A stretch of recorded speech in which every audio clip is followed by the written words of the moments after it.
A win is there to be had for the University of Arizona against Mississippi State. What would that mean for Jedd Fisch and for the program going forward? That and a ton more. Let's get started here on Locked On Wildcats.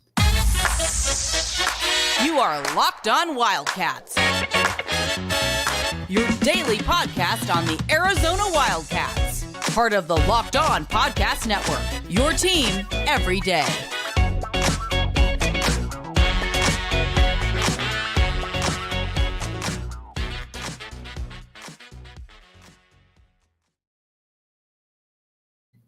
Thanks for keeping it locked on Wildcats and making this your first listen of the day. I am your host, Mike Luke. All right, now we are going to talk about Arizona, Mississippi State. I believe that Arizona can win this game. We are going to go through how this can happen.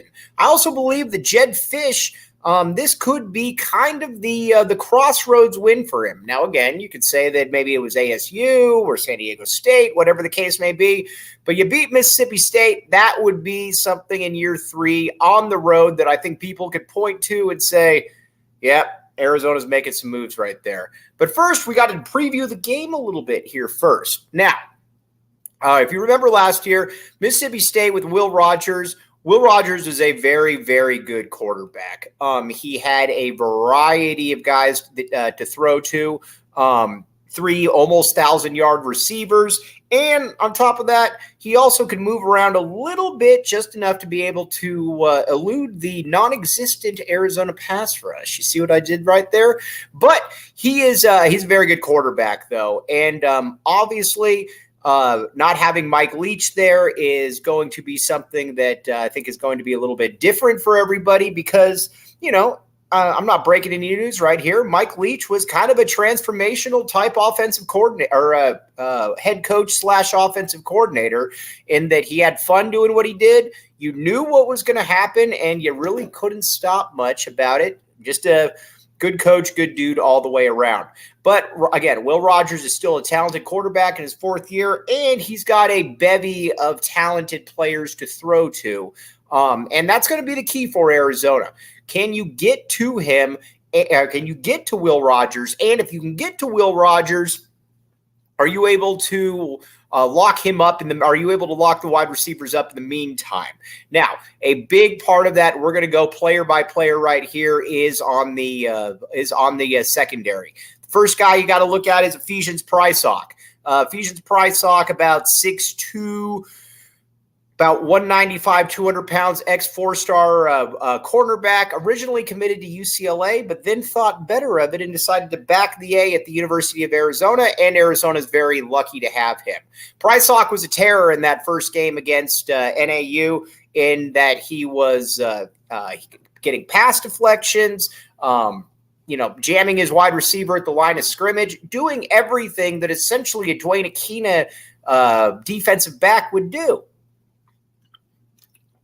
And honestly, that's going to be what he needs to do all year. Arizona needs him to be one of the best players on this team. And Arizona needs him to kind of fit into that role of being a cornerback that has next level potential, because quite frankly, he does have next level potential. This is going to be a big test for him. Now, again, Prysock was very good all throughout camp, all throughout the offseason, did everything that the coaches wanted. And he's a reason that Arizona coaches were, it's not like you were pushing Ephesians Prysock out the door, Christian Roland Wallace out the door to USC, but there weren't a lot of tears shed knowing that your number one cornerback now is going to be Ephesians Prysock. So again, NFL dude, lots of potential, just need to be able to show it out there on the field. This is going to be an excellent first test. Now, the next one that we got to talk about then, opposite him, Dylan Wyatt. Now, again, this is an interesting situation here because Arizona's actually got quite a few capable cornerbacks, but Wyatt, a kid out of Cal Poly, a lot of people thought originally he was going to be kind of comes in, provides some depth, plays at the Power 5 level, but he is a little bit different than that in that regard, in that he is he came in and he caught the coach's attention from day one. Now, again, there's some other corners on this team that we're going to talk about that are very, very good, But Wyatt was a player that Arizona coaches said, yeah, this guy's going to play. And not only is he going to play, he's going to play a ton. I don't know that they foresaw him starting, but I also can't say that they didn't foresee him starting. But again, really, really talented dude. And sometimes you just get these diamonds in the rough. And this Arizona coaching staff, as we've talked about time and time and time again, are able to find these diamonds in the rough. And, whether it's a Jonas Savinea, Wendell Moe, a Tanner McLaughlin, you name it, across the board, the Arizona coaching staff has been able to find these dudes. And Wyatt's another one. Now, at that nickel spot, or whatever position you want to call it, you're going to have Traden Stukes. Stukes is not the most talented physical player in the world, but he's also got he's also got a knack for the ball. And that's something that he has shown time and time and time again at the University of Arizona, going back to his freshman year, his sophomore year, his junior year now. Now, again, with the COVID year, everybody's got an extra year, so he could theoretically be here another 13 years if he wanted to. But Stukes is very, very good in that nickel role.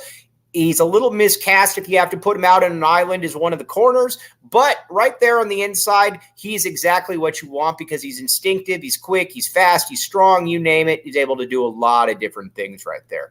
Now, a big part of what he can do, though, also is he can help out in run support. Even though he's smaller, he's a physical dude, and you're going to probably see that a lot because I could see Mississippi State also trying to run the ball quite a bit at Arizona. Because keep in mind, this is an Arizona defense last year that was one of the worst defenses in the country. So Mississippi State would be stupid not to try to run the ball. Got to remember that. But those are your three corners right there. And then after that, it becomes fascinating because you got Taquario Davis in there. I thought Taquario Davis was going to be the other starting cornerback this year, but that goes to show you what I know. But again, Taquario is very talented, about 6'2", 6'3". Another guy that's just a huge corner out of Long Beach Millikan. I look for him to play quite a bit this coming in this game, and it wouldn't surprise me at all if he does re-enter the starting rotation at some point, mainly because you very rarely get guys of that size, of that ilk, and especially in the Pac-12 where everybody can throw the ball. That is a good thing to have right there. So again, certainly keep that in mind right there. Then at that one other corner you got right there is Charles Yates, kid out of Pierce Junior College. Showed a lot of talent in the spring. Still a little bit behind the curve, but there are big plans for him, and there should be big plans for him because he is he's kind of a ball hawk. He's a pretty strong guy. His thing is just he's got to continue to get acclimated to the Division I Power 5 level, and if he does that, he is going to be just fine. Again, a very, very good player, Charles Yates. But again, those are your corners right there, and there's a lot to like about all of them. And they're going to be a big key to victory here for the University of Arizona. You just got to be able to see that one play out. Now, you might be thinking to yourself, Mike, where's the LinkedIn read? All right, here's the LinkedIn read. All right, linkedin.com/LockedOnCollege. Check it out. Everybody knows somebody that's gotten a job through LinkedIn. You might have gotten a job through LinkedIn, or if you got money, you maybe have hired somebody through LinkedIn. But there's a reason that everybody gets a job through LinkedIn. It's because it works. This isn't complicated. It works. It is simple. It is easy. And again, check it out. LinkedIn.com/LockedOnCollege. All kinds of good stuff there. And again, you need a job, you know somebody that needs a job, shoot them in that direction, and they will be thankful for the advice. Get on the gravy train that so many others have gotten on. Okay, let's take a quick break. Come back with us, and we are going to talk a little bit more now about the defensive line and what needs to happen in this game.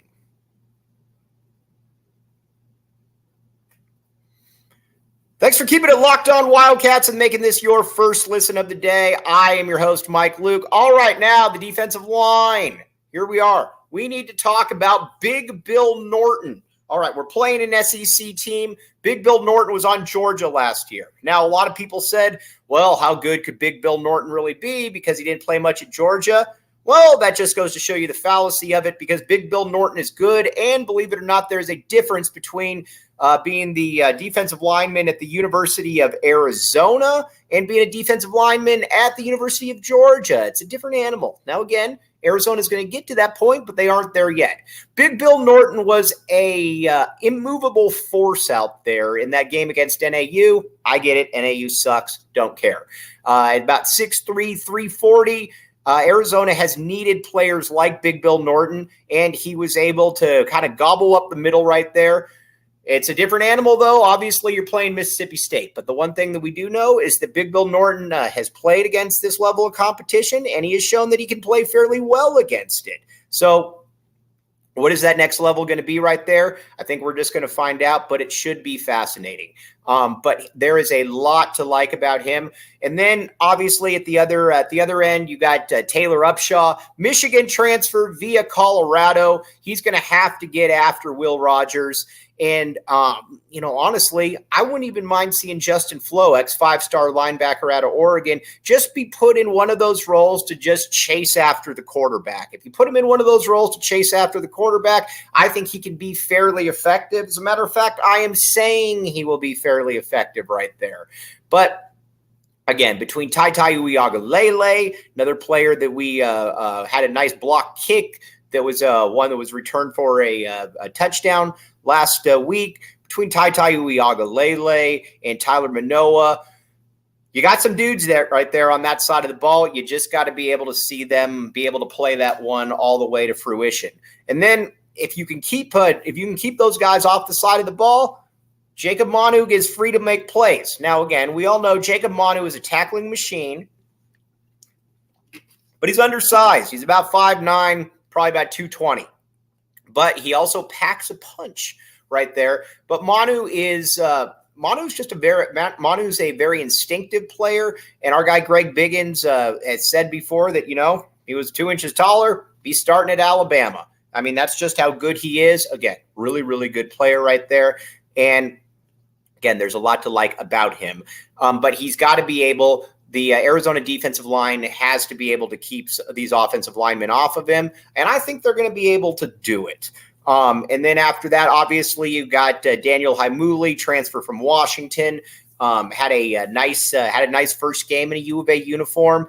Arizona coaches have spoken very, very highly of him, and I would look for that to continue as well. But again, that's kind of your front right there. That's what you're looking at. And honestly, if you can get Isaiah Ward at that other end position, who still is kind of a thin dude, but if you can get Isaiah Ward in there as well, making some plays, you feel pretty good about your chances. Again, as we've said from day one, you don't need Arizona. Arizona doesn't need to be the best defense in the country. It is not going to be the best defense in the country. It will not be the best defense in the conference. That's not where we're getting at right here. We're thinking big picture. Just be 8th in the conference. Don't suck. And if you are 8th in the conference and you don't suck, Arizona is going to win a lot of games. And as we've talked about ad nauseum, a big addition to this team obviously has been Dwayne Aquina. If there is a more accomplished defensive backs coach in college football history than Dwayne Aquina, I would love for you to show me the resume, because you will keep looking. There is not a bunch of Thorpe Award winners, first-team All-Americans, NFL draft picks, you name it. Dwayne Aquina has probably coached them.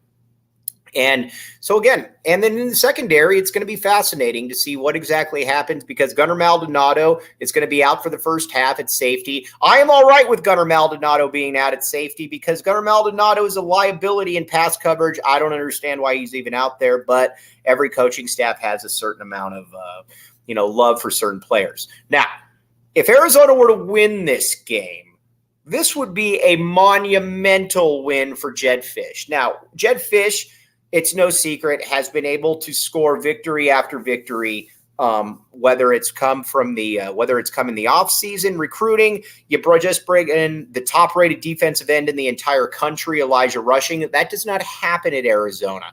Then you obviously have Keona Wilhite as well, similarly skilled player. And You went from 1 win to 5 wins in that second year. If you beat Mississippi State, all of a sudden your bowl win, your season over under games start to become a little bit more interesting right there. Because again, this is the over under. If you're on FanDuel, 5 wins right there. I've said from the beginning, when it was at 4.5, to take the over of the Wildcats, because again, this is it's a very easy. I think it's a very easy win. But if you get this win, then you're going into the conference play at 3-0.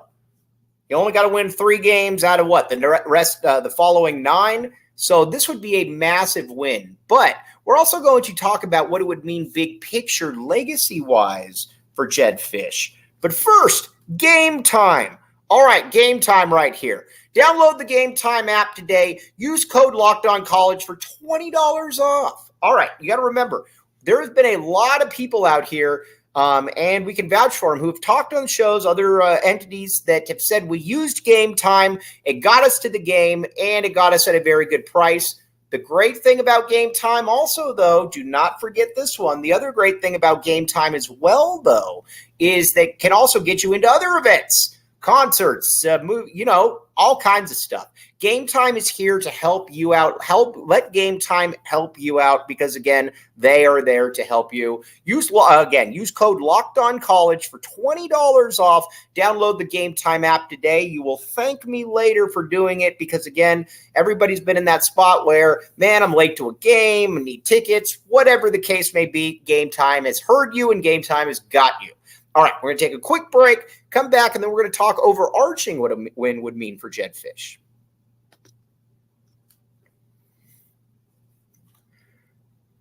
Happy Thursday, and thanks for making Locked On Wildcats your first listen of the day. All right, what would a win mean for Jedd Fisch? First of all, it would, not that he needs it, but it would certainly validify. Is validify a word? Let's just say it's not. It would certainly validate, how about that, the direction of the program. Now, again, there's no doubt, you look at the talent that he's brought in since he came to the U of A, and let's be honest here, Arizona was at absolute rock bottom when he came in here. And not only were they at rock bottom, there was not much in the pipeline, because, again, it wasn't like Kevin Sumlin took this job seriously. Kevin Sumlin did not take this job seriously. So, again, you had a roster that was filled with a group of 5 players, OKGs, all those type of dudes. But the one thing about this squad, though, that Jedd Fisch has now, on the offensive side of the ball, he has skill players, and he's got a ton of them. Last year, Arizona was in the game against Mississippi State, but it really was never in the game, if that makes any sense. It was Jaden Delores' first year here, obviously, and there were obviously some growing pains involved with him. Had some costly mistakes, but at the end of the day, he had, I would say, an above-average first year. Arizona needs him to be able to take that next step, and there's no reason that he can't take that next step, because he's got the type of players around him that he needs. He's got an offensive line with multiple NFL players on it. He's also got in T-Mac, Jacob Cowing, Montana Lamonius Craig, Tanner McLaughlin. You got 3 or 4 dudes right there that could play in the NFL. It's actually, as weird as this is to say, a team that is loaded with NFL talent. He's got to utilize those guys. But more so than anything, don't try to make the big play that you don't need to make. There's nothing wrong with throwing the ball away. This team is a talented enough team to be able to live for another day, and I think that's what Jedd Fisch would probably be telling him as well. Let's just live to fight another day. Just no stupid turnovers here. If you don't have any dumb turnovers, I think Arizona can very well win this game. As a matter of fact, I think Arizona's going to win this game. I am picking a 34-28 upset right there. Check it out on FanDuel. But I think this is the game that if Arizona can win, you already see the offseason recruiting. You see the engagement with alumni. You see all of that Jedd Fisch has been able to do. The next step, though, is getting that winning record. Again, you go from 1 win to 5 wins. You get in that 7 or 8 win range, and then all of a sudden you really start getting some people's attention. But I think Arizona's going to win this game right here, and I just laid out the reasons why. But Arizona in the secondary is going to need big performances, obviously, out of Ephesians, Prysock, and crew. And Big Bill Norton on the defensive line is going to have to come up really big. But I expect all of that to happen right there. And if we're back on Monday talking about a Arizona win, don't say that you weren't warned about that. But I also think this coaching staff knows that in year 3, they've got a real chance here, and some people are probably sleeping on them a little bit as well. But you know what? We're more than okay with that over here, because if they're sleeping on them, that means that they're not taking them seriously, and Arizona is talented enough to come in and win those type of games. Okay, so that's where we're at. Again, the keys to this game, stopping Will Rogers, Ephesians Prysock, Big Bill Norton, I believe, have to have big games. And Jaden DeLaura, you've got enough talented guys out there. Just live to fight another day. There's absolutely no reason to force something that isn't there. And why don't we go out there and get Jedd Fisch the biggest victory of his tenure? On that note, you guys have a great rest of your Thursday, and thanks for making Locked On Wildcats your first listen of the day.